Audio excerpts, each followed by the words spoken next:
Abend. Ich entschuldige mich für die kurze Verspätung. Wir hatten hier einige WLAN-Probleme und sind nicht reingekommen in den Channel. Es kann jetzt aber endlich losgehen. Ich begrüße Sie heute Abend im Namen der Sonnenblumen Community Development Group Köln und heiße Sie herzlich willkommen zu unserer heutigen Abendveranstaltung Länderfokus Nigeria in der neuen Themenreihe des Kölner Literaturprojekts von Stimmen Afrikas. Unser heutiger Gast ist Elnathan John mit seinem Buch Becoming Nigerian a Guide. Ursprünglich sollte das Event in der alten Feuerwehr im großen Forum stattfinden. Corona-bedingt sehen wir uns allerdings heute Abend über diesen virtuellen Kanal der Sonnenblumen Community Development Group und sind auch gerade hier vor Ort in den Räumlichkeiten der Sonnenblumen Community Group. Als Kooperationspartner von Stimmen Afrikas freuen wir uns sehr über diesen Abend, da uns das Sichtbarmachen von schwarzer und afrodiasporischer Literatur sehr am Herzen liegt. Deshalb hat der Verein 2020 auch die Theodor-Bonja-Michael-Bibliothek hier in Köln gegründet. Daneben engagiert sich die Sonnenblumen Community Development Group um Bildung, politische Arbeit und Empowerment für Kinder, Jugendliche, Frauen und Menschen mit Behinderungen. Und darunter fällt natürlich auch der wirtschaftliche und soziale Empowerment-Fokus für schwarze Menschen. Der heutige Abend wird von Randall Hutchins moderiert. Er kommt aus Detroit und ist Musiker und Produzent. Und die Arbeit in der Black Community liegt ihm sehr am Herzen. Und so hat er zusammen mit 6 anderen Mitgliedern 2017 die Sonnenblumen Community Development Group gegründet, hier in Köln. Ja, jetzt aufgrund der Verzögerung möchte ich auch schon überleiten zu unserem Gast Elnathan John, der jetzt gleich die Bühne betreten wird. Einen kurzen Nachsatz habe ich aber noch. Ihr wisst ja alle, und Sie wissen ja auch alle, wie schwer es gerade der Kulturbetrieb hat in der Corona-Zeit. Und darum würden wir um eine Spende bitten.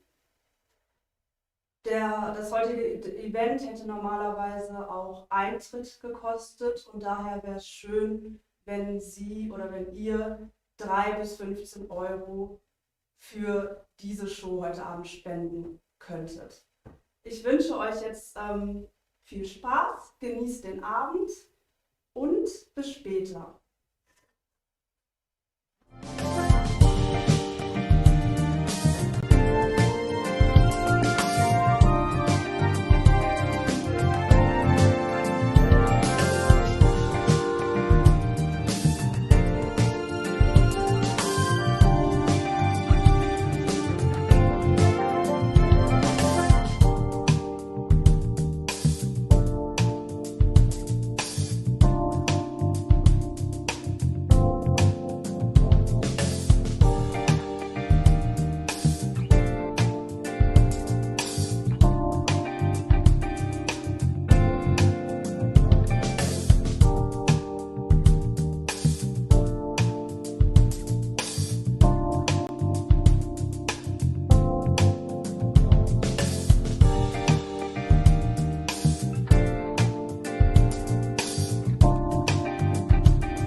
Okay, good evening and welcome to this this evening's program, and we're here with a discussion with the author, Elnathan John, and his amazing book, Becoming Nigerian, a Guide.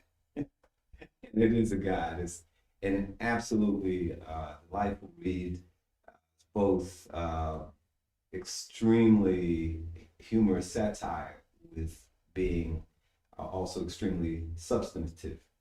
And so I've been looking forward to this for the last weeks to get into the mind of the author and just to share this book with you. The name of the program tonight is This One I Will Holla. Did I say that right? Close enough. Close enough. And our topic for tonight is postcolonial reflections on power, politics, and corruption. And it's interesting because of the interconnectivity and the overlap in those three issues. And we're going to attempt to integrate the discussion of the book with these three aspects of realities in current and past Nigeria. So welcome. Well, you've been in Cologne since yesterday. Yes, it's been a pleasure to be here, to return to Cologne, albeit in circumstances that are less than desired. But yeah, we make of the situation what we can. Yeah, absolutely. We're doing our best, and I just came in from Frankfurt yesterday myself. So I had one of these long rides that we all dread these days, riding the train. First, we had a discussion before the discussion, and this guy's so interesting, and so I have a new lifelong buddy here, but but I didn't tell him that we were going to talk a little bit about him as we get started. So some of you were online with the discussion yesterday that involved Nathan and the book. Some of you are just getting familiar with it and just tuning in this evening's program. And so I want to take a minute to just kind of give you a little background on this brother. He hails from Kaduna, Northwest Nigeria. And he was educated at Ahmadu, am I saying that right? Ahmadu Bello University, and he is an award-winning writer and novelist, and out of at least seven awards, I think maybe the biggest is the Nigerian Prize for Literature, and that is a very big, it's probably the biggest award in Africa. That one was a shortlist, actually. The Nigerian Prize for Literature was a shortlist. And you have a couple, several long list awards as well. And so what was it like to win these awards as you were coming onto the scene at this level? Well, each shortlist or award that comes, it presents with it a new set of challenges. So you think, oh, that's great, but then you think, oh, now I have to do something bigger. I have to do something better. I can't just wallow in my mediocrity and just say, oh, well, I wrote another story. It's like, well, the guy who was shortlisted for that story, what story has he got for us next? Yeah. And it has to be better. Yeah. If it's the same, they're like, nah, it's just like the last one. And people are like, even if I like the last one, it's like, nah. Yeah. They want to see better. They want to say, oh, it's even better than the last. What have you done for me lately? Exactly. Yeah. So you're only often as good as your last work. Yeah. And your last, this book is somewhat of a departure from your last work, as we were just sharing. Yes. Well, this book is sort of squished between two books. There's a novel and there's a graphic novel. Mm-hmm. So it is a departure from both. Yes. And you have Well, I learned this yesterday, but you know, I did a little homework on you as well. That you have a law degree, and that was your first, because that's the family business, so to speak. Or you have, well, you were expected to be a lawyer, should I say?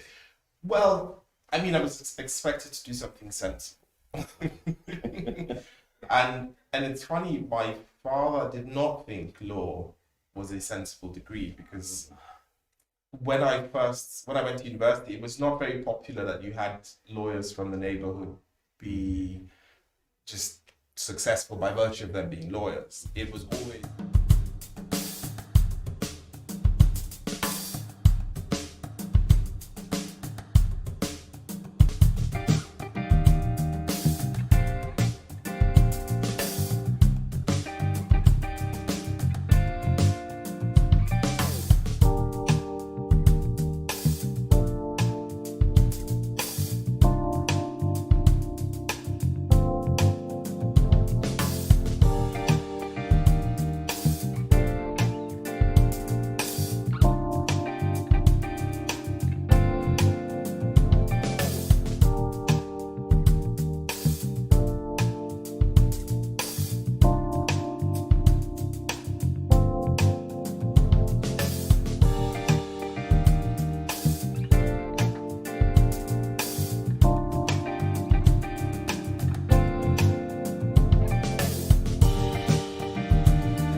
Thank you for your patience during this impromptu pause.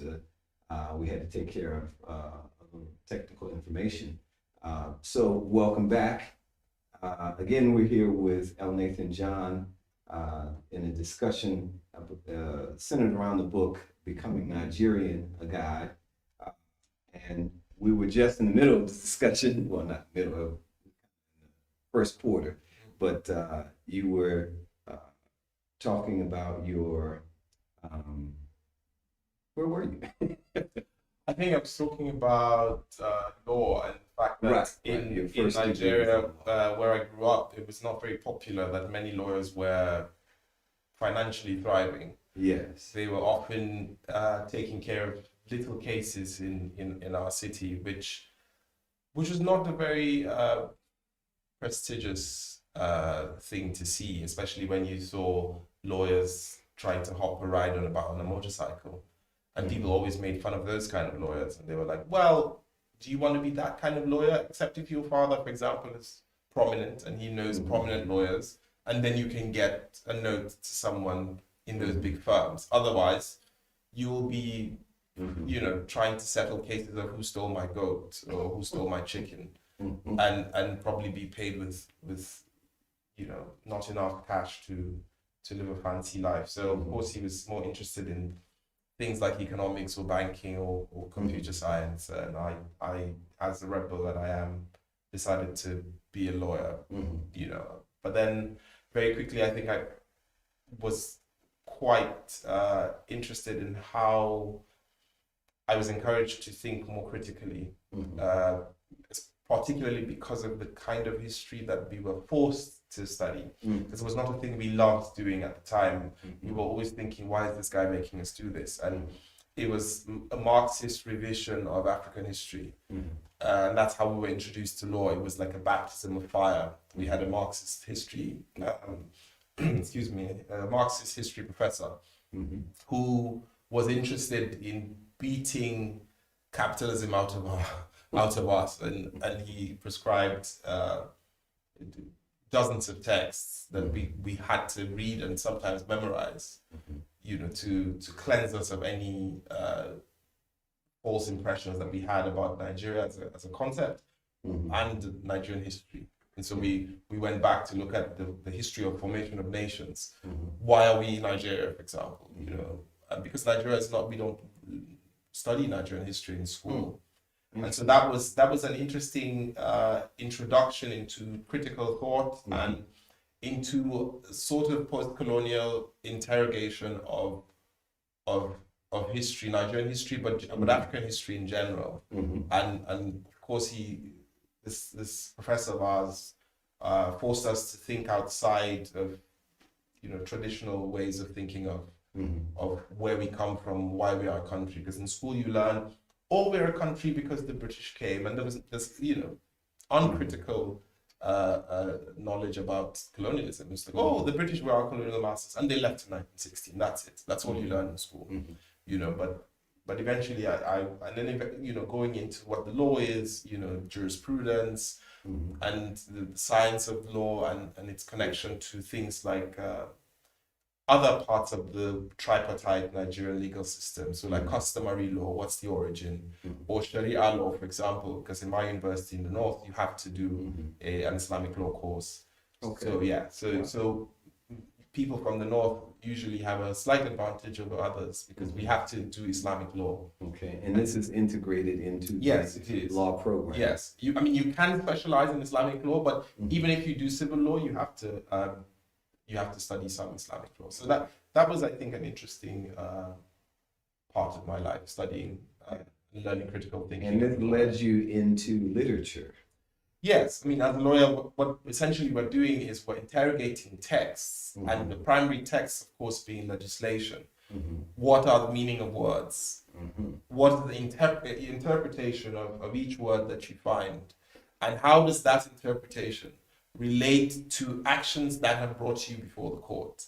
And so it's merging the prescription of the law with the reality of an action that is facing sanction. And so how do these two things, and that's what the lawyer does. He says, what's the spirit of the law? What's the act that has brought us here?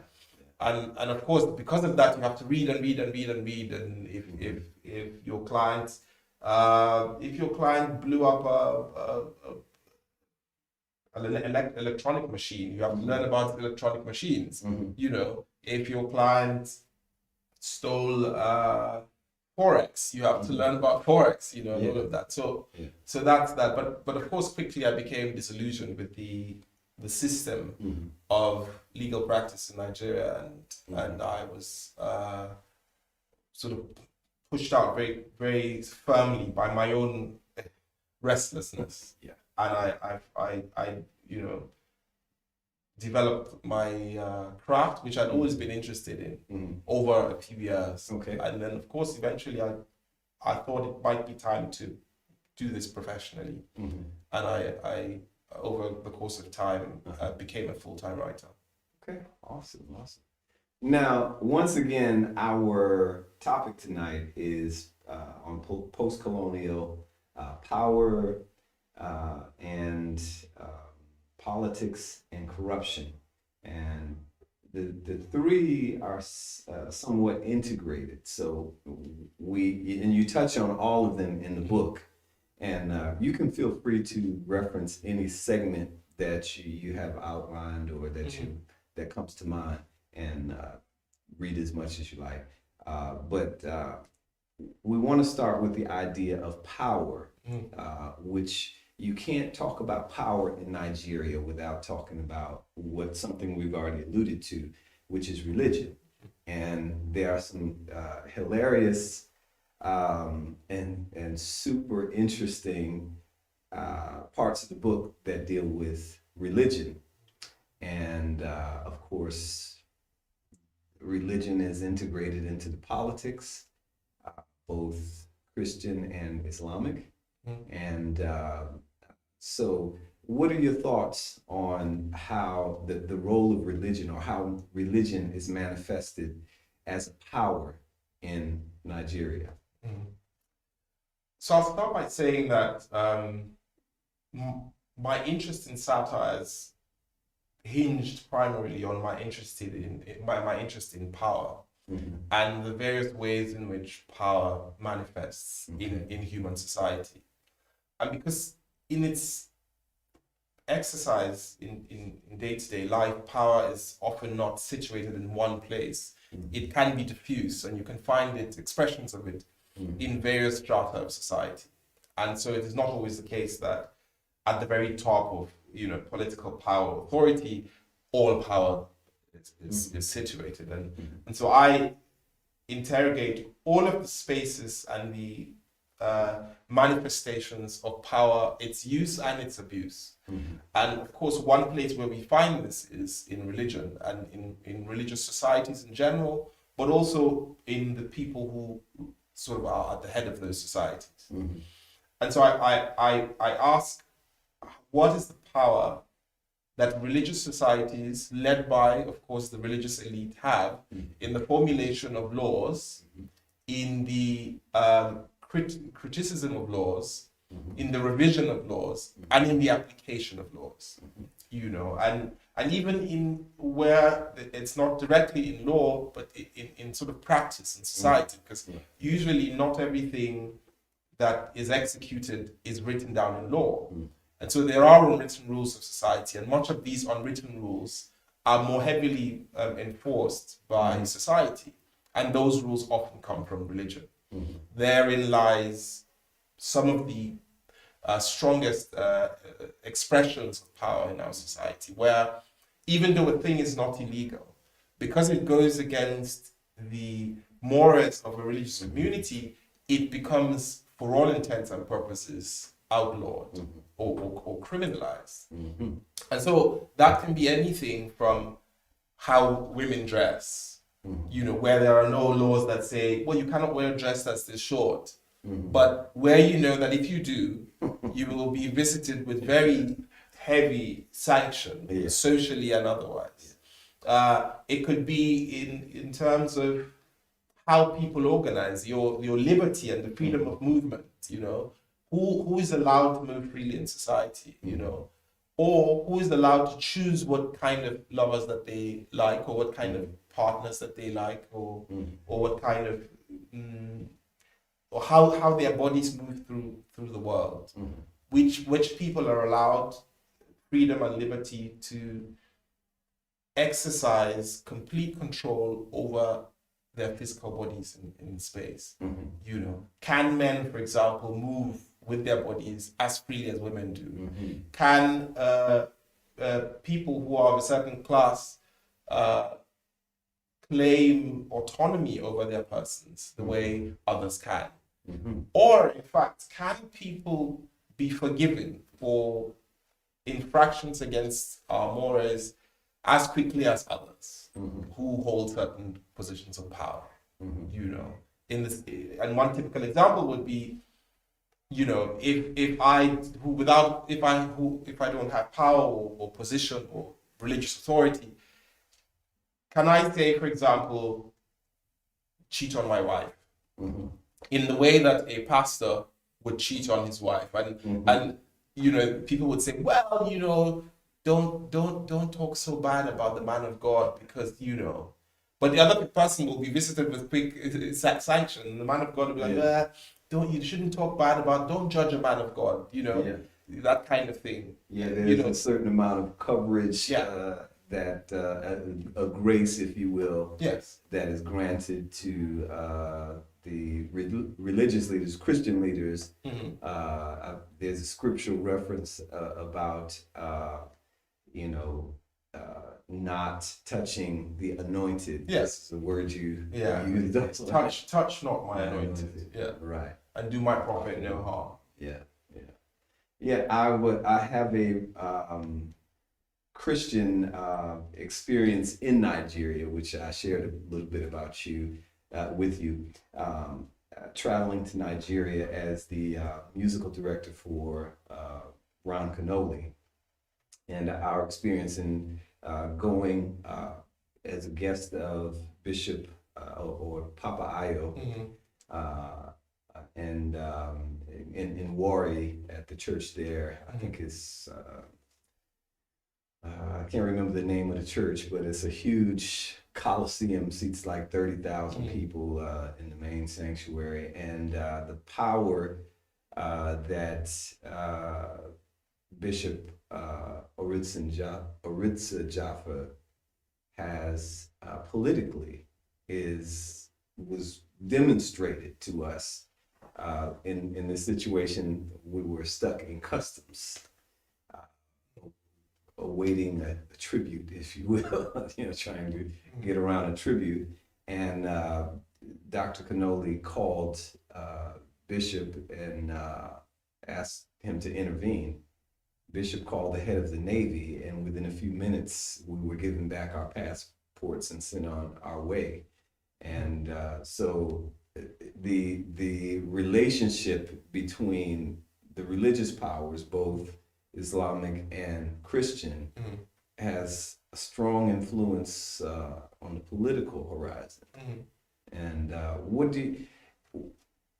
which leads us into the idea of politics, the power that is within politics, power manifested in politics.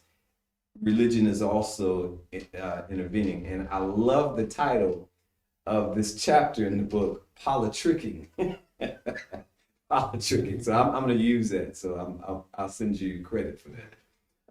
But in the Politricking chapter, you talk about almost, I think it's at the beginning, the role of God even in politics, and how the people would rather have a somewhat less than straight up politician who is a Christian or who is a religious figure than a quote unquote heathen, as a non-believer in God at all, who is upstanding. And talk about that. Yeah, I mean, people are often more concerned about the outer expression of religion than they are about what religion itself is about substantively. And it is for this reason that people only need to show, to perform religion outwardly, as opposed to actually being spiritual, so to speak.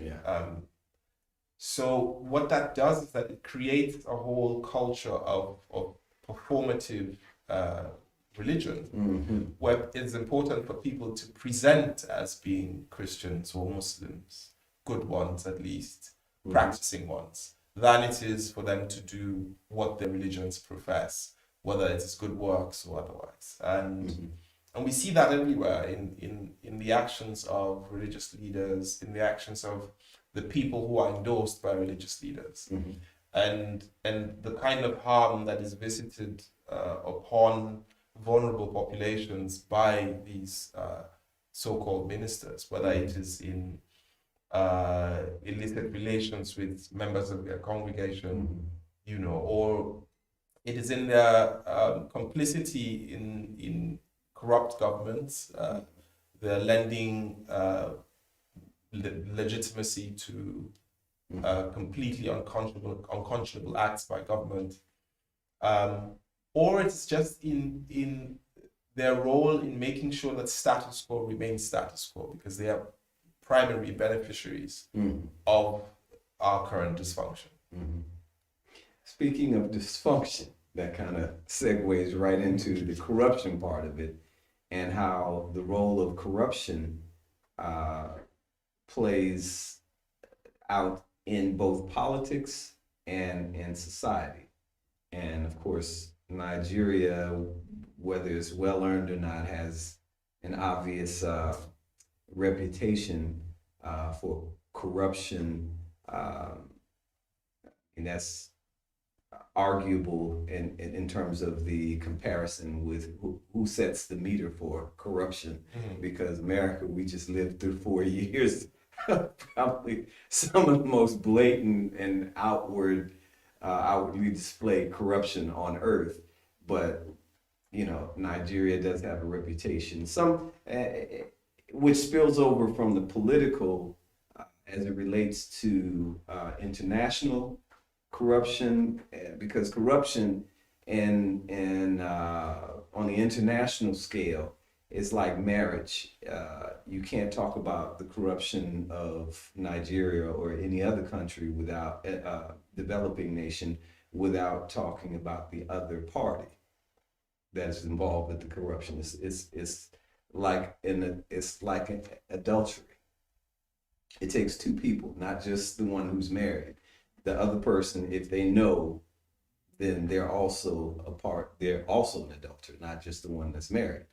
And if the Western countries or Chinese or whoever knows that there is corruption and still continue to participate in it, there is no excuse.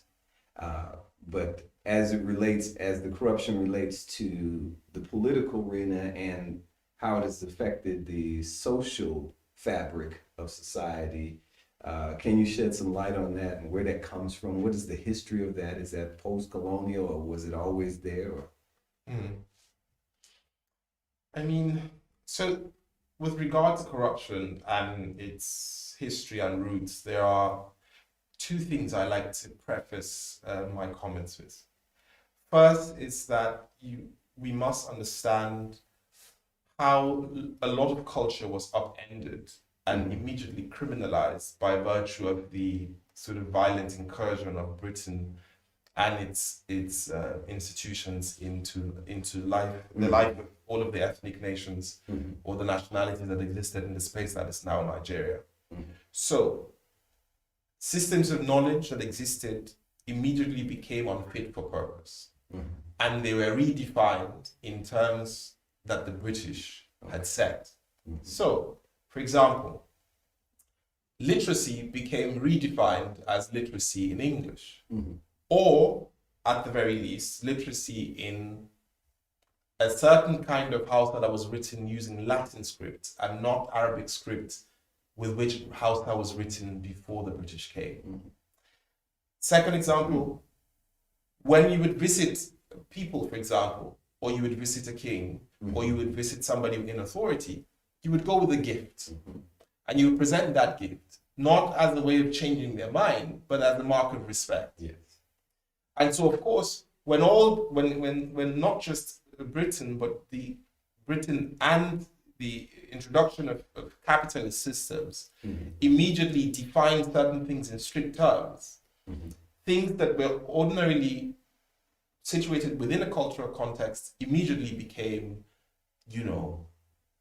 something else, So a gift became a bribe. And that's not to say that there was not, there wasn't any type of corruption. Yeah. Of course there was, and I often like to say that attributing all of a country or a nation's problems to an external force is as reductive and dehumanizing as attributing all of their gains. So because we are complicated persons, we have both good and bad, we have evil, we have the same capacity for violence as the British do. We have the same capacity for progress as the British do. Then of course it follows that the British did not invent corruption. Neither did they invent any of the bad things that we have. Of course, they made it worse in many situations. They exploited it. They repurposed some others and elevated the amounts of violence needed to enforce those things. And so, to answer the question, I would, after this prefacing that said, look, we need to understand the context in which we talk about corruption, and that we are actually talking about it within the terms that have been defined by people who are not us. In the same way, education and literacy is defined by people who are not us, for example, And of course, I'm sure we'll come back to education and literacy, but all of a sudden, all of these things became, redefined. And so the British, of course, did not intend to completely remove systems that were manifestly unjust or unfair, especially because it aided in British colonial rules. For example, like the way feudalism worked, where there was one person on top and he owned all the land and everybody existed exactly, at his pleasure. And so when the British came and found things like the Sokoto Caliphate and its complete system of its slave economy, but its strict system of taxation that made sure everyone was captured within that system, the British loved it. And so it was not in their interest to completely dismantle this. And although we could say, for example, that the British ended formal slavery, it was only done because it of course was not good for them. Right. It was a very violent system, and the British needed some kind of order. Of course, the British had also outlawed slavery in other places, and so they needed to have a kind of system that they could control. It would have been very difficult if they continued to have slave raiding, which gave a lot of power to bandits and people who operated outside the realm of any kind of law, so much power. And so, of course, that's another reason why you stop slavery, which means you make it impossible for them to have a market, and you reduce their power. So that if you need to capture a bandit that's going around kidnapping people, then you can focus on that person. And so we must understand corruption in these terms, and that in the formation of the nation that is now Nigeria, a lot of compromises resulted in a weird kind of power sharing that was based on making people, sit in this very untidy union. And that meant giving and taking in ways that meant that everybody came to the center to ensure that they took for their people. Yeah. Because it's not like it's a country where people sat down, I want to be in a country with you. Yeah. Or let's be in a country together. It is the British saying, you all are one country now. Right. Yeah. And when they're leaving, they say, well, we leave it in charge of you, and you. And everybody comes to the center saying, well, you must also imagine that these were different nations, essentially. Yeah. That were grouped together, forced together into this contraption called Nigeria. So everybody went to the center for certain purposes, to go back and say, we took for our people. And of course, that system itself encourages corruption. It encourages people to say, I'm thinking for my people. I need to take because the other person will take. Right. Because resources to unity. Exactly. Because resources are finite. Because, you need to make sure that if that person takes one, you take two. So that you are not outdone. So we have to think of all of those when we think of corruption. Finally, of course, we have the resource curse, which is oil and crude oil, which of course muddies the waters. And anywhere there's crude oil in the world, you know that there naturally follows corruption because of the violence involved in removing land from the hands of the traditional owners of land and repurposing it for purposes of exploitation by large oil companies. That process itself is full of corruption because, of course, to make up for things like environmental degradation, the injustice that comes with taking land away from people forcefully, you need to put money in people's hands. Right. And of course, with oil money, suddenly you go from zero to lots of money. So there is this disposable income, there is cash, and that feeds a whole other cycle of corruption. At the time, of course, we had a military government. Young men who were ill-equipped to run anything, not to talk more of whole countries. And so you immediately give a 27, 28-year-old billions of dollars. Yeah. And you say, well, and there's a famous quote by one of the military rulers at the time, and whether it's urban legend or not, I think the example is still relevant, where he says, our problem is not money. Our problem is how to spend it. And that, of course, that tells you the kind of mindset of the person that we're talking about. Yeah. We had a country that was on the sort of cusp of an exploding population. A country completely without infrastructure, a country where most of its communities were rural. Yeah. And of course, for a person to say our problem is not money, the problem is how to spend it, it tells you where that person's mind was. So we had military rule. And military rule itself is a legacy of somewhat of the British, because the British did not establish a ruling class they established a class that ruled by force. Right. And even where, for example, in northern Nigeria, we had a formal police force established, I always remind people, the Hausa word, for example, for police is "tensanda," which literally means the person who holds a stick, the wielder of a stick.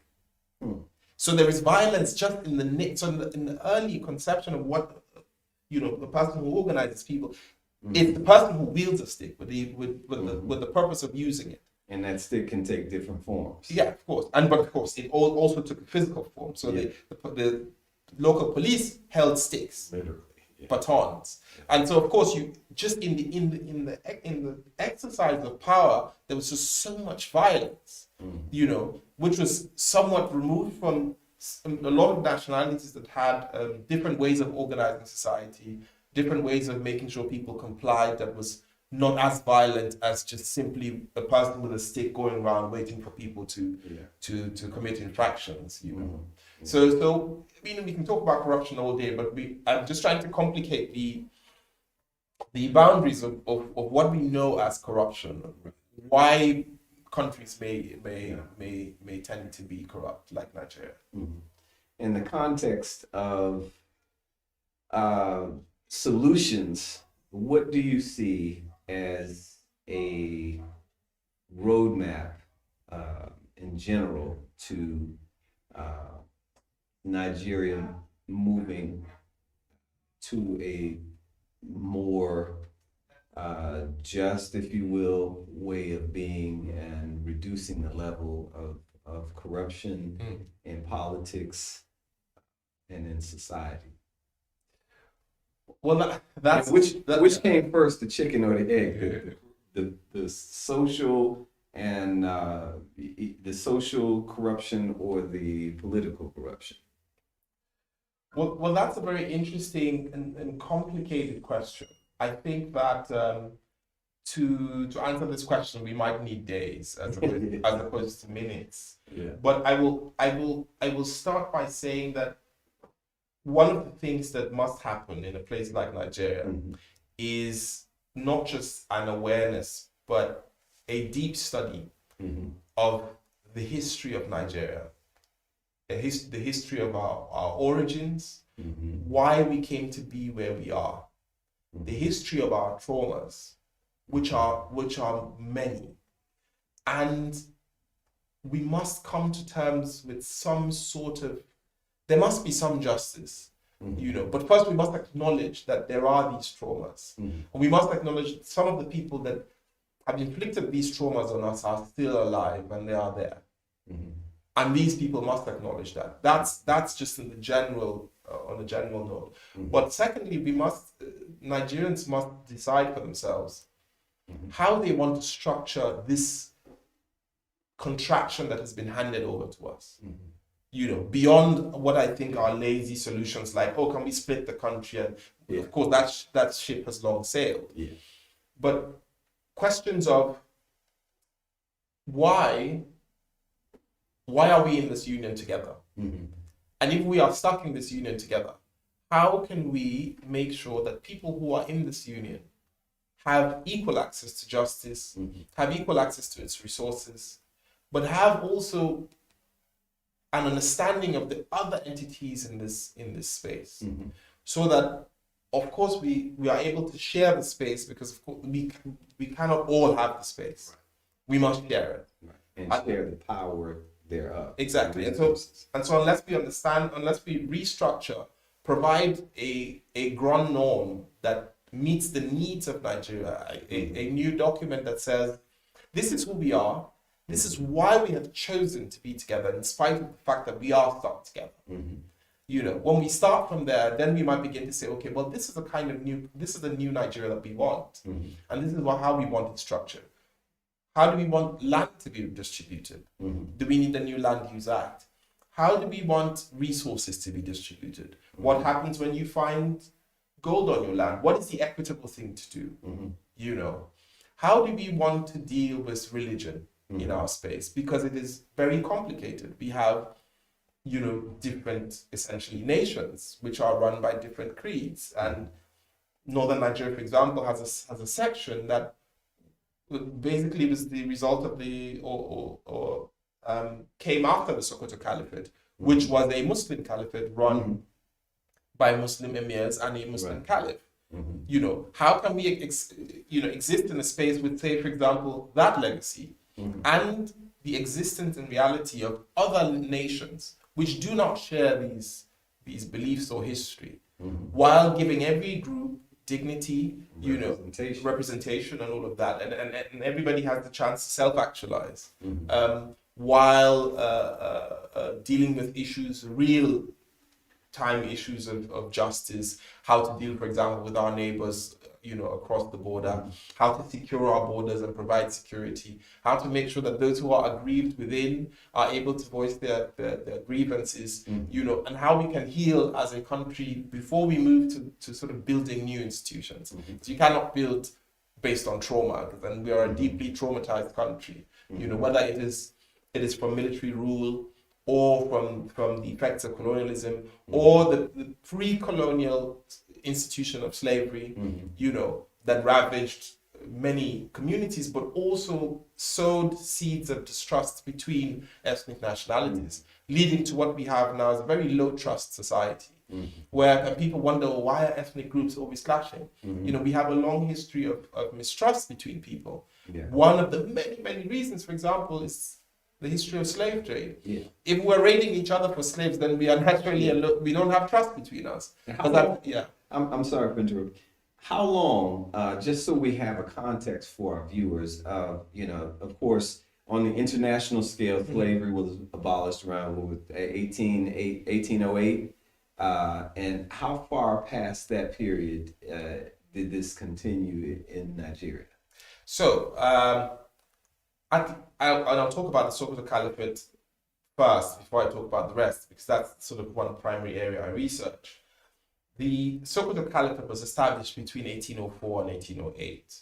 The jihad started in 1804, and by 1808, it was pretty much, complete. It was, in its heyday, one of the largest slave economies in the world.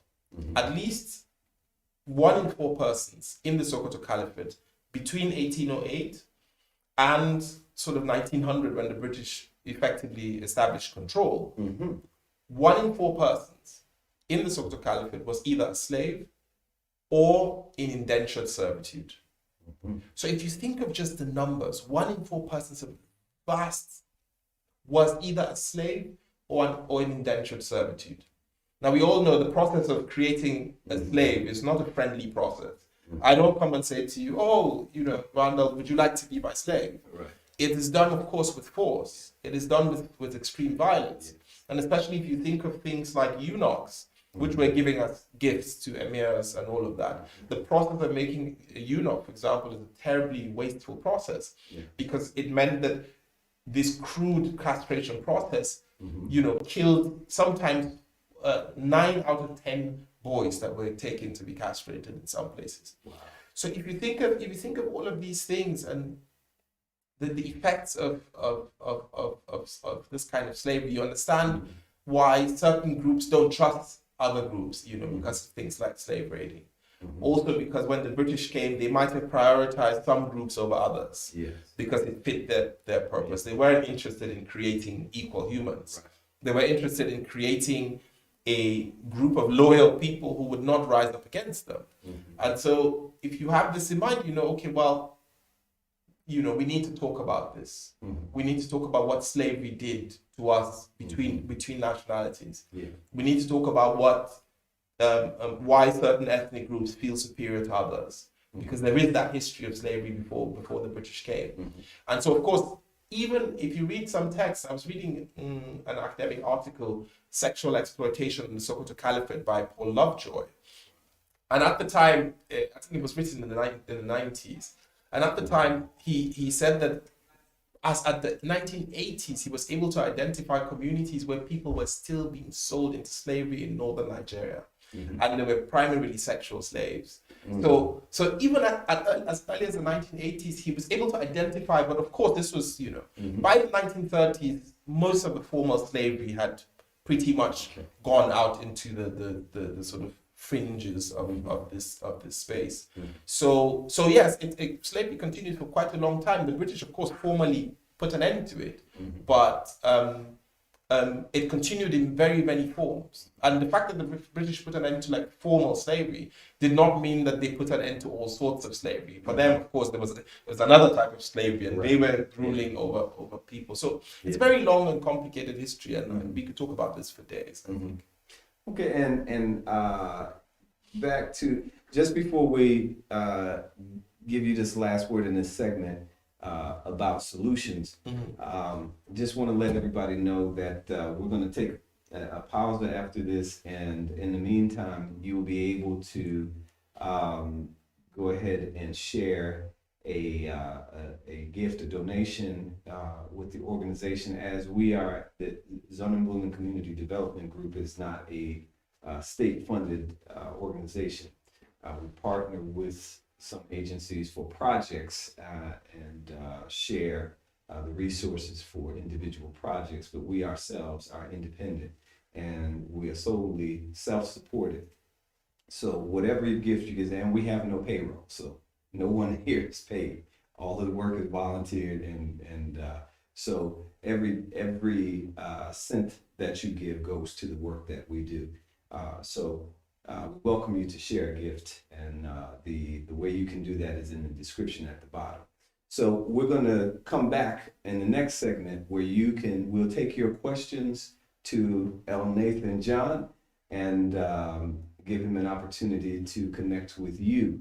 So you can go ahead and finish this segment with some type of road as you see to a solution. And I just wanted to briefly slide in the aspect that you alluded to about the nature or the new demographic landscape of Nigeria at this point, with the majority of the population being young people, and what is the role in that solution of young people? Are we the young people headed in that direction, in a better direction? Yeah, I mean, so because Nigeria is a very young population, by virtue of us having a lot of birth, but also having a lot of death and life expectancy being very low. Our average, of course, age is quite low. And so we're mostly a nation of young people who are increasingly finding themselves using things like social media, having access to the internet, and seeing that certain things are possible. Certain kinds of networking is possible.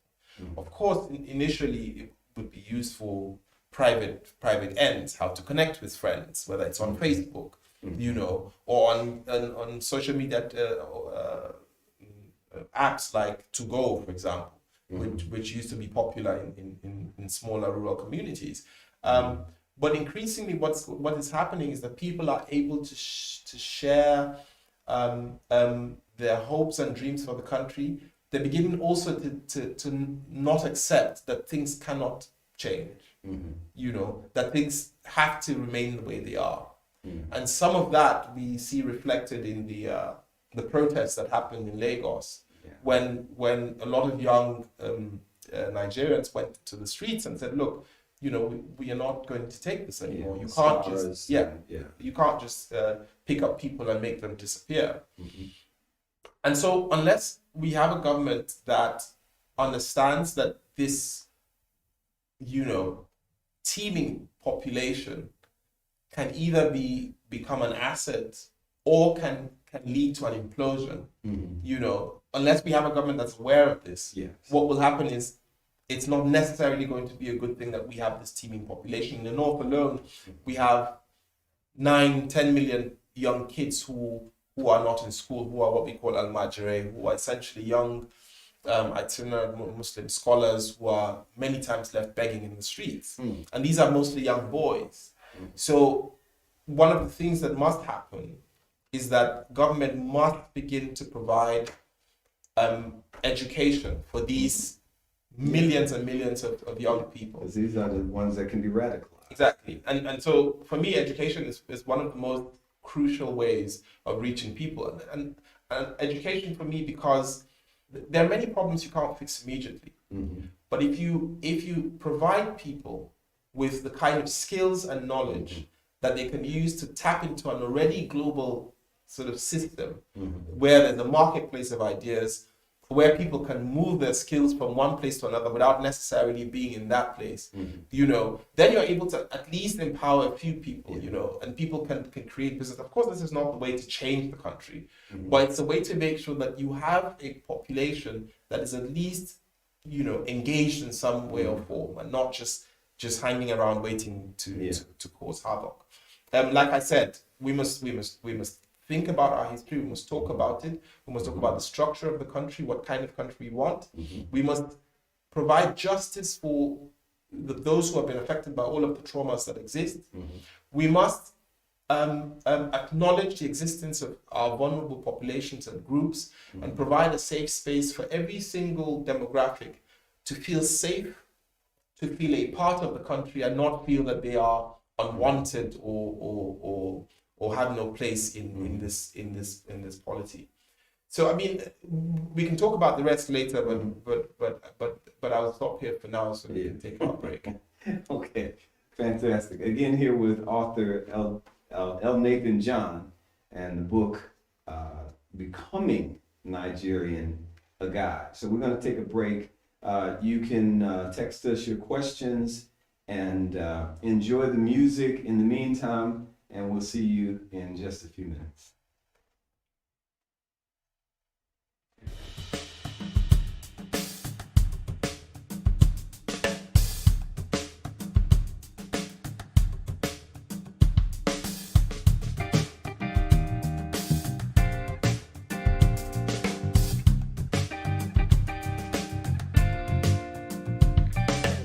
Still lost in the wilderness, not of our own, composing the feeling tone of our home. 'Cause centuries of hurt and stress on the brain, sunk deep in our spirit like a melody of pain. A legacy of greatness hidden for fear. We'll remember ourselves before we were here. Discovering the power of what survived within brings us closer to the shores of distant kin. Rejecting the shame of the lies of our past gave us pride in the truth that our DNA has.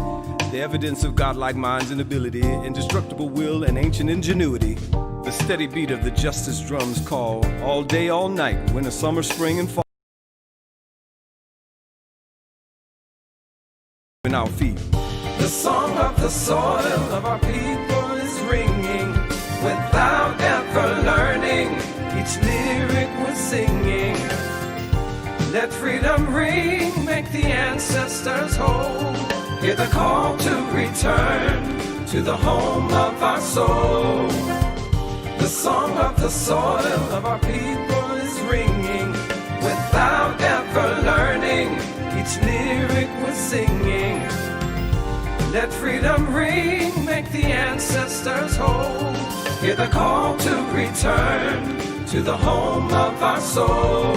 Our spirits are tired from the constant awareness of relentless opposition to this beautiful blackness. Becoming in a land where black is worthless. If we got restitution, it would probably hurt less. Now a congregation on a former plantation. Now a nation in a nation in need of a nation. To reap the ripe fruit and anguish we've sown, but never stop building that bridge back home. May take a lifetime or two, maybe 3. But a vision is the future the present can't see. Generational strategy designed for our progeny. Build a real Wakanda with love, work, and unity. I see a homeland free like Ethiopia, where we can prosper in peace, in Afro-utopia. Like a separation from an abusive spouse, we value our lives, so we build our own house. The song of the soil of our people is ringing, without ever learning, each lyric we're singing.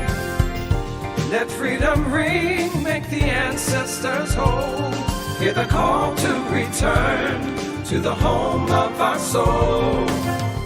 The song of the soil of our people is ringing, without ever learning, each lyric we're singing. Let freedom ring, make the ancestors whole. Hear the call to return to the home of our soul.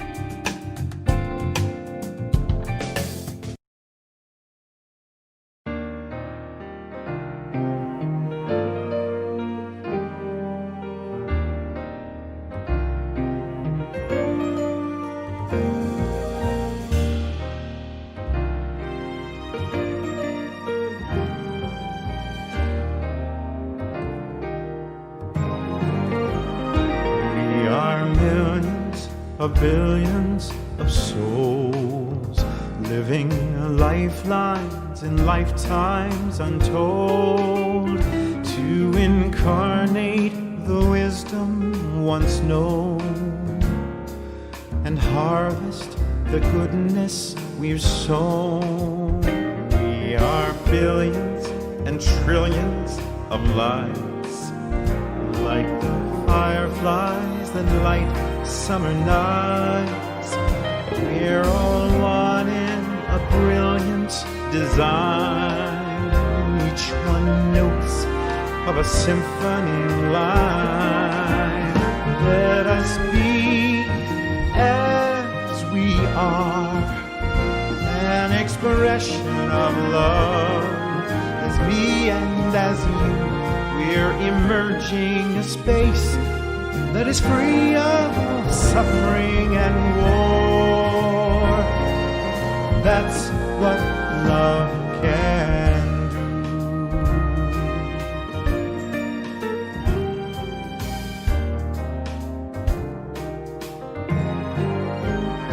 We are trillions, gazillions of hearts on our quests like the pathways of stars.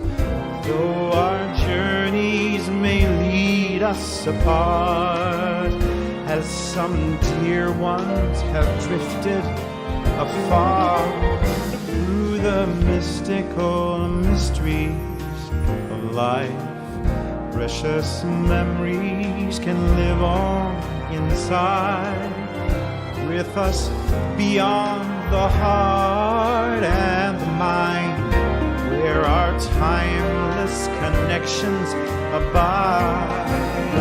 And we'll be as we are, an expression of love, as me and as you. We're emerging a space that is free of all suffering and war. Okay. We're back with author Elnathan John, and our discussion centered around this fantastic book, Becoming Nigerian, a Guide. And right now we're going to give him a moment to take the floor and talk about, capsulize this discussion in something he's prepared.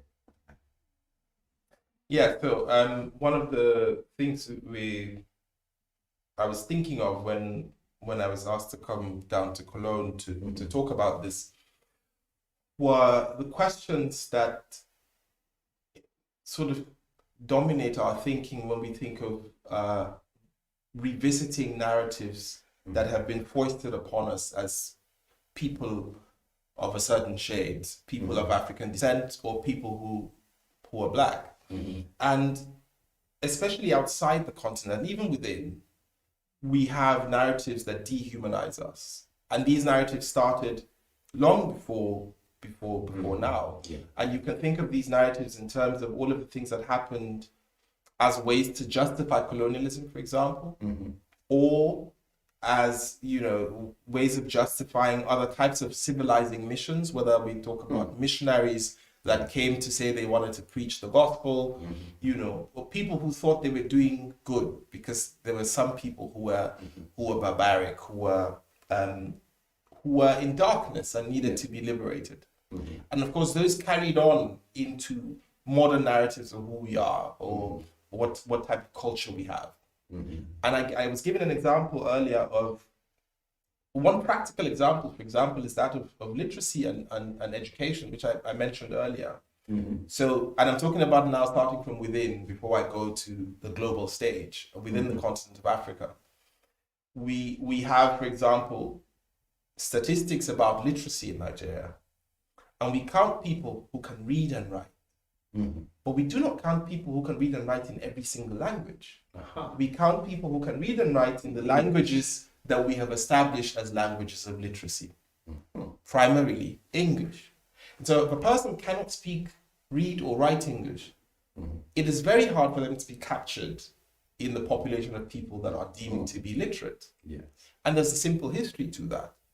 For example, before the 1930s, which is where, in northern Nigeria, before the 1930s, where the British sort of stepped up its campaign to change or to discourage the use of Arabic script in the writing of Hausa, for example, or in the writing of Fulfulde, or in the writing of Kanuri. Before that, we had a lot of people who were literate, who read, who wrote poetry in Hausa, who wrote poetry in Fulfulde, who wrote poetry in Kanuri, who wrote it even in Nupe using the Arabic script. And so the Arabic script is called Ajami. And we had Hausa letters being exchanged by kings. We had letters and correspondence exchanged between, say, for example, Sokoto and Borno, which was the center of the Kanem Borno Empire. And so if people were reading and writing before the British came, how do we describe their literacy? Why are we talking? Relative. Yes. But now people who only can read and write in Arabic in Nigeria are not captured among these literate people. People who know how to do Ajami, who can read and write Hausa in Arabic script, are not deemed to be literate persons, because we're talking about functional education. Like, is it something that we recognize? And so, of course, suddenly the British had redefined what it means to be literate in Nigeria. And so that's just one thing. And so, of course, they say, they're illiterate, they can't read, they can't write. It means also that they can't think, that they cannot put into intellectual terms, their thoughts, their dreams, their aspirations. And equated with their intelligence. Exactly. Their IQ. Exactly. In the same way now, for example, in Nigeria, where if a person speaks less than stellar English, you doubt their intelligence, even though they're very fluent in another language, even though they can write poetry in another language. Yeah. And so when you remove that and come outside the continent, you have narratives, of, can an African do this? Can a black person do that? People are being questioned, they're second guessed. Can they handle it if we let them? Isn't this a narrative amongst ourselves about, there's this underlying assumption of the rightness or correctness or quality of what Westerners do, or I'll just say white folks do, as compared to what black people can do, whether it's fixing your car or being a barrister or, is that an extension of that, this assumption that if, it must be better if it's not black? Yes, Ourselves. there is that. Yes. And in fact, so I was taking the conversation to the point where, in a bit to write that, to say we want to fix that, we have, a reliance on narratives that humanize us, that say we can be as good, that say we are also as great. But as a person who studies history, I am also interested in the nuance of these narratives, in how to apply the same kind of nuance that we wanted to be applied to us in the beginning. So, and the question is it a secondary distraction to say that in revisiting this history, in placing us back where we belong, which is to say that we are as intelligent, we are as accomplished, and we are equal human beings deserving of dignity, is it a secondary distraction to critique the revision of history, that we black people do to take our rightful place in the world? Should we be focused merely on the reclaiming of history from those who might have snatched it from us? Important questions like that. So, for example, narratives around black excellence, narratives around whether they're historical or contemporary, which emerge as a way to balance narratives of the non-excellence of black people. Is it important to critique those narratives? Or is it not the time and place?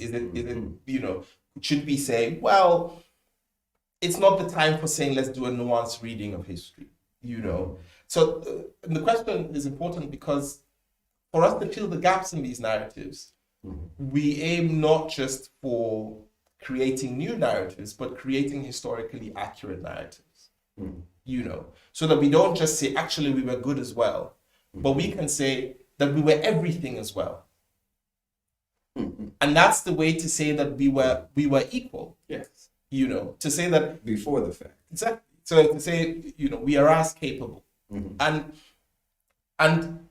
one question I also like to ask is, how do we avoid replacing one form of misrepresentation with another in a bid to fix, misrepresentation?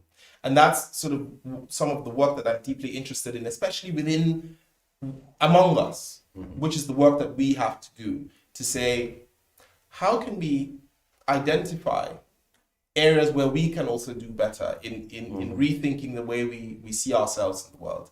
And that's why I like to talk about this issue of education and literacy, especially in northern Nigeria, where, for example, in a bid to say, let's decolonize English, I also say, let's decolonize Hausa, because the effects of colonialism are not only seen in languages like English. You see it in languages like Hausa, for example. And Hausa, and I use Hausa because Hausa is not just a language that I speak, but it's also one of the most widely spoken languages on the continent. And one of the things I do, in addition to looking at how these historical narratives can be fixed, is what are the ways that even pre-colonial, before the British came, what are the ways in which we also had hegemonies that oppressed people who were subject to those hegemonies? So, for example, what are the ways in which the use of Hausa, popularized in places like the Sokoto Caliphate, oppressed people who were subjects of the Sokoto Caliphate? What are the kind of words in Hausa that are like remnants of the colonial, use of these words? How were groups within the Sokoto Caliphate, for example, maligned using derogatory words in the same way that people are maligned using derogatory words in English, And as we know with English, to make English fit for purpose, and I mean a decolonial fitness, you must beat it into shape. And just like, the famous writer from Zimbabwe, Dambutso Marachera, said about English, he said, the English language is very racist. It is also very sexist. And to say, to make English work, you must, he says, have harrowing duels with the language. And he says, sometimes what this means is discarding rules of syntax, rhythm, grammar, replacing it with items that are fit for purpose, repurposing words. And I know that the same also happens in perhaps German, where people are beginning to say, this language is very male, this language is very, In a non-binary horizon, this is a challenge to the language. Yes, it is. So and because I'm a writer, I think of this in terms of language. And I say, in the same way we're doing this in English, we're saying, well, if you call people, say, for example, on a gender level, say, for example, we don't want to call people you guys, for example, knowing that, of course, it erases a whole The women that group of people in that space. or others. Exactly. I also think, how do I do this in Hausa, for example? How do we do the same kind of work that we do with Europe and with Exactly. with our own hegemons? Yeah. With, for example, large groups which were the first people who enslaved their own people. How do we do that? And it's a very difficult job to do, especially in a world that treats us as second-class citizens. We ask, well, what's the priority? And I say, well, we can do both things at the same time. And it's one of the things I'm interested in, and that's why I always ask, how can we add nuance to these narratives? And so, for example, when you're looking for stories of empires that were great, do we think of empires that were great, beyond sort of the British gaze or beyond the colonial gaze? And do we think of them with some nuance? Can we talk about these people and say, well, they had a lot of gold, but they also enslaved people. They built a lot of roads, but they oppressed women. Yeah. They stood up to the British, Yeah. but they were cruel to their neighbors. That both things can happen at the same time. And it's that kind of complication of history that I'm interested in. So that it's not simply a knee-jerk reaction to, we were also, we're not great, then we're great, and what does greatness mean even in these sort of capitalist patriarchal language that says, oh, we are great. And what does greatness really mean? And for me, it's an interrogation of words. So for example, when people say we were also great, do we mean we were also great in the way that Britain was great? Because that's a very problematic notion. Yeah. And that's why it's, what is the standard? Exactly. So I'm saying, were you great in the way that colonial powers were great, which means oppressing others, stealing from others, ravaging other people's lands? Are you great in that way? Were you also brilliant in the way that other people were, erasing the work of others, prioritizing yourself, thinking of yourself as superior to other people? Or did we have a more complicated past, which saw us implicated also in some of these problems, and it's those questions that I seek to throw into, especially fellow Black academics, or especially people who research sort of the different histories in Africa. How can we complicate the history that we are writing? How can we complicate the narratives, the revisions, and rightfully so, the revisions of who we are? And to what end do we do this? And how do we make sure that going forward we have more accurate narratives that not only capture things that actually happen, but also capture things that we want to happen, aspirational sort of narratives. And are intentional. Exactly. So it's sort of thoughts like this that I would say keep me up at night. Yeah. There are some interesting questions that just came in from our viewing audience, and I don't know if we have time to field a lot of them, but one here is fascinating because, driving back into the book, you get away with a lot in a satire. In satire, you're able to say things that you may not ordinarily be able to say, point out things that would not ordinarily be acceptable if it were simply a matter-of-fact book or literary work. But we have a saying in America that many a truth is told in a joke, and this is true.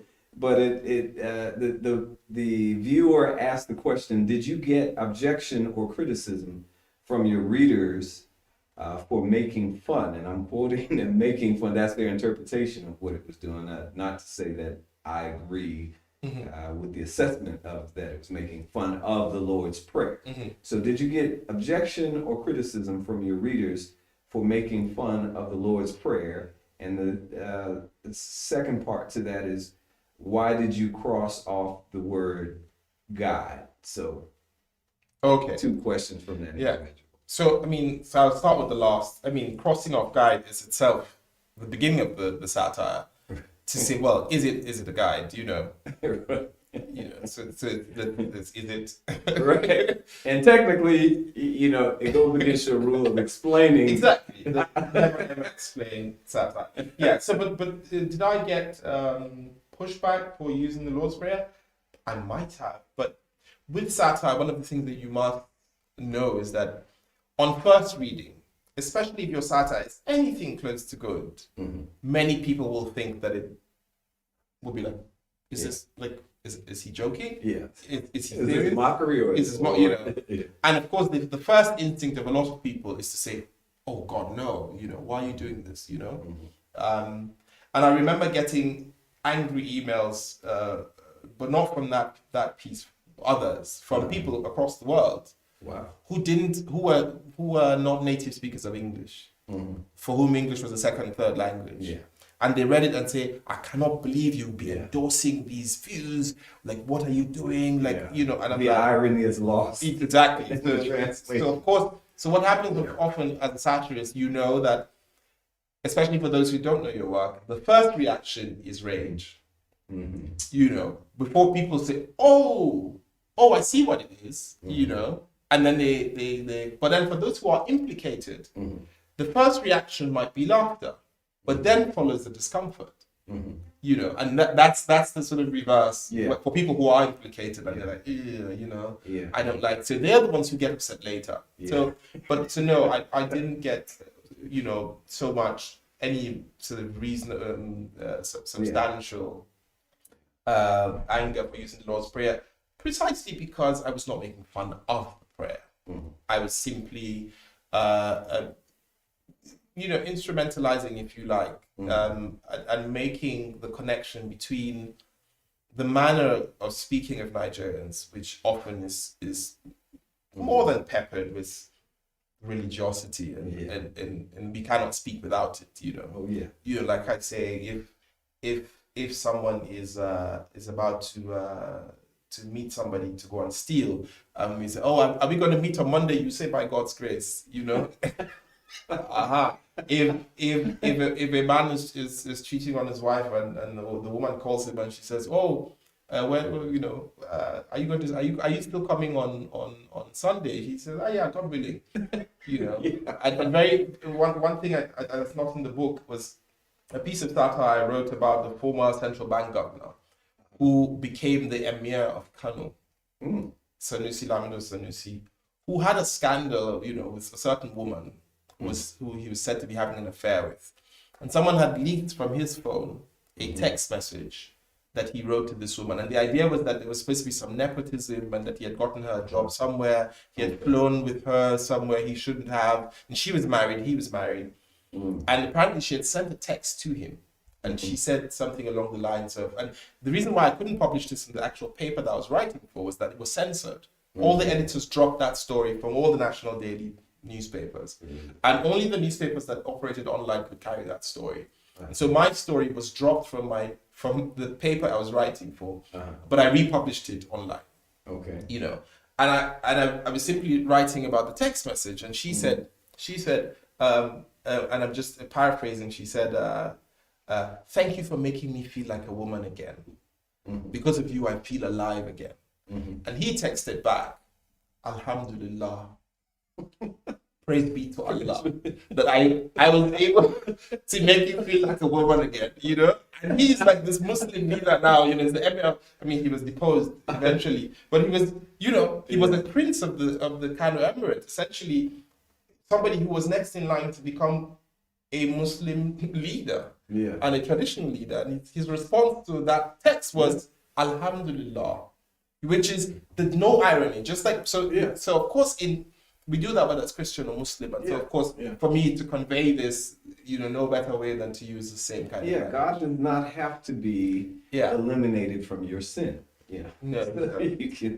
So there's another interesting question from another viewer that says they start out with a pretext. The British amalgamation of 1914 brought about this contraption called Nigeria. From every indication, this union is not working. So here's the question: is it not better to divide and let groups have self-determination? I hear this thought a lot. And like I said earlier, this ship has long sailed. I don't think it's a useful. I don't think it's useful to imagine a broken up Nigeria, and the reason is countries don't break up neatly. They don't split nicely. They splinter. And the question I want to ask is: are you ready for a splintered Nigeria? Nobody is. The world is not ready for it. You do not want a splintered group of 200 million people. You cannot handle it. Also, there is not a single ethnic nation in Nigeria that can exist as a whole unit without, I would even say, war. after that splintering. Yeah. Which there's no unit. Still, there is no resources, and there is no Yoruba nation, because once you do that, the Ife man will say, well, I'm not part of this. The Modakeke man will say, I'm not part of this. The Lagos man will say, well, I'm the center of this. The Ife man will say, no, we are the center of Yoruba land. The same with the southeast. Even worse in the north, because in the north we have hundreds of ethnic groups. In what country will these people exist? Yeah. I'm from the north, for example. I'm from the northwest. But, I'm not Muslim, Okay. and if you're going to split it, how are you going to split it? There's not a single, I've never heard of a single sort of sensible way of this split. Yeah, because everything now, the different factions, the maybe 3 or 4 major factions are not whole. I don't even agree that there are 3 or 4 major. There are maybe 20 major factions. Of course, because if you look at northern Nigeria, for example, we're talking of separate groups. Yeah. Each of them that want to self-determine. Yeah. Each of them within which, they don't even agree on what self-determination Where is. does it end? So where does it end? Are you going to have 200 countries? Can you handle it? So no, I do not think that it is better. I think it's not a very, I always say, especially to politicians, not to regular people. I know that this may seem like a very nice option, but politicians especially, it's a lazy way of thinking, because to just say, let's just split, is to assume that we do not have the same problems in each and every ethnic nation. So we must find ways of... Because what are you going to eliminate? Exactly. You eliminate absolutely nothing. I would add to that, in my opinion, from observing the whole nature of the 54 nations that were created in the Berlin Conference. This was not meant to build a country or solve anybody's problems. No, this great division of these major kingdoms was not designed to better anything. It was designed to weaken the continent and create further division and isolation so that they could be easily dealt with. So you have a country of just a few million people competing on an international scale with China economically. You have the standing as a country, and your economy is supposedly equal on this international platform, financial platform that you've been brought into. Because if you split, you're still going to be on an international platform. So your faction that becomes a small country now is competing in a global economy with what? With diminished resources. And like I was sharing with you, our vision at this particular forum is a remnant or the different representations from various Afro groups working together to address our collective issues, because we're stronger together. There's a strength in unity. If you can find a way to work together, it's always worth it. It's like if you have a family. A divorce does not necessarily always solve all the problems. It creates new problems, new challenges as well, in the process. Yeah, no, I think that there has to be better solutions, especially because of how our fortunes have been melded together by this union. And in fact, we are neighbors anyway. Even if you remove this entity called Nigeria, we're not going to delete the borders. We have to learn how to live together. We must learn ways of doing business together. And I think that you can do this within the same space. It will be very difficult, and that's not to say that the solution is easy. In fact, I think it's one of the most difficult things to do in a country like Nigeria. Because it's the fortunes of hundreds of ethnic nationalities, who have all been aggrieved in one way, shape, or form, and who all struggle against the political elite that knows only one. And so I always say, if we have 500 ethnic groups, we have 501. That one is the political elite. They're their own ethnic group, and it doesn't matter where they're from. They are, the elite are their own ethnic group, and whether they are Igbo, Yoruba, Hausa, Bantu, Efik, they come together and they exploit together. So So we must find ways of making the country work beyond solutions like making the country split, I think. Yeah, I think I would agree with that.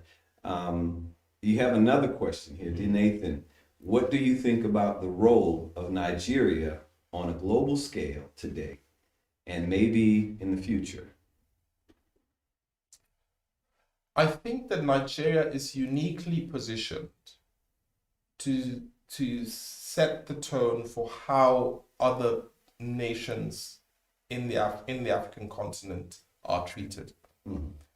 And it can do so, of course, by fixing its house. And once it does so, it holds a bargaining chip to say, well, can we create coalitions to form an even stronger position, a stronger bargaining position, because we sadly live in a capitalist world, and make of that what you will. But you must bargain with people. How can you?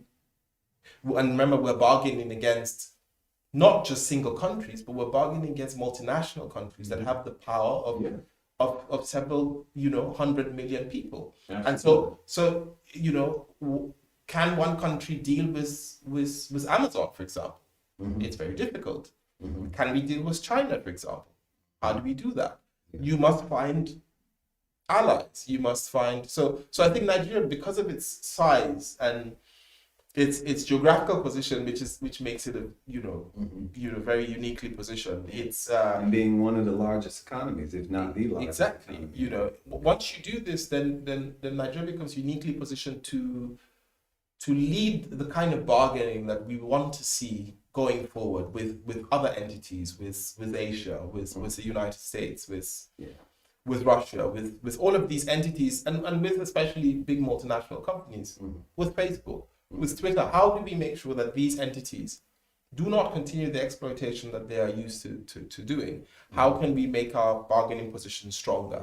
We must leverage upon what we already have, but if we're always struggling, if we're always looking for aid, if we're always looking for handouts, if we always need to have a support for everything, then of course nobody will take us seriously, because we're beggars anyway. If you're going to beg for handouts in 5 minutes, then you can't be arrogant. It's like my aunt used to say, you have to pay the cost to be the boss. Exactly. So I think that Nigeria, so that's what Nigeria can do, but it must fix its house. It must, it must begin to export instead of disaffected Nigerians. Yes. It must begin to export people who are seeking places to expand, because that's what's happening now. Nigeria is exporting people. Yeah, but it's a brain drain. No. Yeah, but it's doing so. It's exporting disaffected people. Yeah. It could export people seeking to expand. Yeah. People who are leaving not because the country is bad, but because the country exists and they're trying to create connections with larger entities outside. Connections that could better people within the country. Coalitions and of countries or businesses and all of that. This could happen, but we're not there yet. Not by a long stretch. Yeah. So to close this out, I think we are.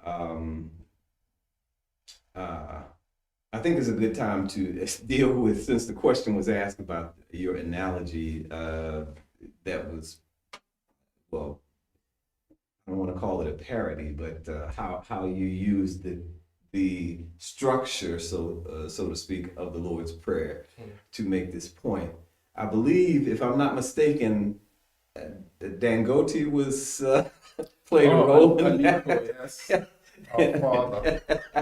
So, for those of you who don't know, the richest African and the richest Afro person in the world is Aliko Dangote, and he deals in a lot of various commodities which are mentioned in the prayer. I'd like you to talk just a little bit to close us out about that hierarchy and how you came to that analogy. Yes, I mean, people who have the enormous, not just financial, but political power that people like this richest African man had, are able to influence policy. Mhm. They're able to determine who gets into what office without being visible themselves. So we have essentially unelected Mhm. makers of policy. Yeah. Unelected. Oligarchs. Exactly. So they determine what policy you end up with without ever going near the halls of power. And if it fails, it's not them you blame. You blame your political leaders. And so he's this father who's in every political room, and for whom many concessions are made. You close the border, but you say we open it only for him. You give monopolies to this one person, and so I always made the joke of Aliko Dangote being our father. Who art in heaven. And all of the things that we need to beg him for. Please give us this, because eventually he will determine the policy that will run your economy or ruin it. And Does he have any equals in Nigeria? very few, I have to say, but the reason being that he's positioned himself uniquely to, every single government, and he never is partisan. He doesn't take sides, so it's very easy for him to be everywhere. He's everyone's friend, and he knows how to make the right political investments all across the country, but all across the continent as well, so that he has zero political baggage, while having enormous leverage in this space, and people, whether rightly or wrongly, have said, well, all of these monopolies ruin businesses. They ruin space for competition and a healthy interaction between people and the market. So, I mean, there's much to be said about the power of people like this and the power of big business, which is essentially an unelected entity that dictates how people live their lives. Hopefully, they use their power for good. Well, hopefully we have governments that provide for the people so that they don't need these huge oligarchs. Yes. Yeah. Hopefully, Nigeria is headed that direction. And I think the book is brilliant. Once again, Becoming Nigeria, a Guide by Elnathan John. I think it opens up a lot of dialogue through the satire, the pill. It's a hard pill to swallow, some of these realities, but the satire helps it to go down more smoothly. So continue the conversation. Every section of the book is enjoyable, but it's also challenging. It is also discussion worthy in your groups and your conversation. It's a conversation piece even. You might even get some terms out of the book that you adopt into your own personal lexicon, like I did, politricky. So thank you so much for coming through both nights. Thank you for your insight and for the book. Really appreciate your work. And we're looking for the next thing. I understand that the next work is already in the works. Yes. I'm engaged in looking at historical narratives that challenge the hegemony of the Sokoto Caliphate in its early days, and stories of semi-independent and rebel towns that challenged the authority of the existing hegemon at the time, and how especially women existed at the time, even though a lot of them were written out of history, how they made sort of silent moves within the culture to determine the fate of towns and cities, and to make their mark in the narrative of what eventually became northern Nigeria. So yeah, I'm working on that. Looking forward to that. Now, is that one going to be a satire, or is that no? It's strictly historical fiction. Okay, historical fiction. Yeah. Okay. Well, we're looking forward to that. Thanks again. It's my pleasure to be here. Thank you. I have some acknowledgments to make. We'd like to thank also Stimmen Afrikas for involving us in this collaboration. They do great work in the field of Afro literature, and this is a continuing program, so we have some other things And man, we hope to have you back again for the next book. And you can just come out and hang anytime. The SCDG team behind the scenes here, I'd like to thank Glenda Obermuller and Leela Oji. She did a tremendous amount of running around. She was responsible for you getting over here from the hotel. And Rose Commander, who was 2017 Miss Nappy, and she's actually doing tremendous work with us in terms of the Theodore Wanya Michel Library, bibliothèque that we're helping to develop. Our technician, Timo Peters, we want to thank you, and Tutu Westerhoff for the beautiful decor that you're seeing today here at Sonnenblumen Community Development Group, EFAO. But you can follow Tutu. She has a wonderful line of products with Afro accents. You can follow her on Instagram at Memento Box. So, and finally, we'd like to thank you, those of you who shared your Friday night with us. We know you had lots of options, maybe not outside of the house, but it's not a typical Friday night, but we appreciate you taking the time to hang out with us. And hopefully we look forward to doing this again. Thank you. God bless you. Good night.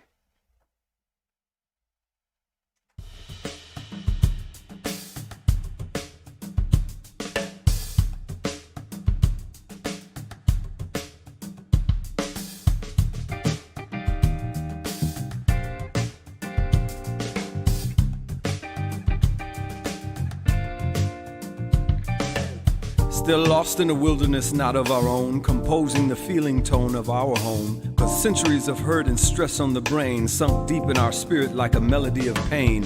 A legacy of greatness hidden for fear. We'll remember ourselves before we were here. Discovering the power of what survived within brings us closer to the shores of distant kin. Rejecting the shame of the lies of our past gave us pride in the truth that our DNA has. The evidence of godlike minds and ability, indestructible will and ancient ingenuity. The steady beat of the justice drums call, all day, all night, winter, summer, spring, and fall. Irresistible sounds and rhythms on beat, keep lifting our heads and moving our feet. The song of the soil of our people is ringing, without ever learning, each lyric we're singing.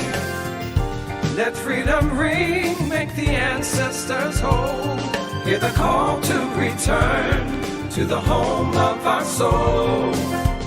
The song of the soil of our people is ringing, without ever learning, each lyric we're singing. Let freedom ring, make the ancestors whole. Hear the call to return to the home of our soul.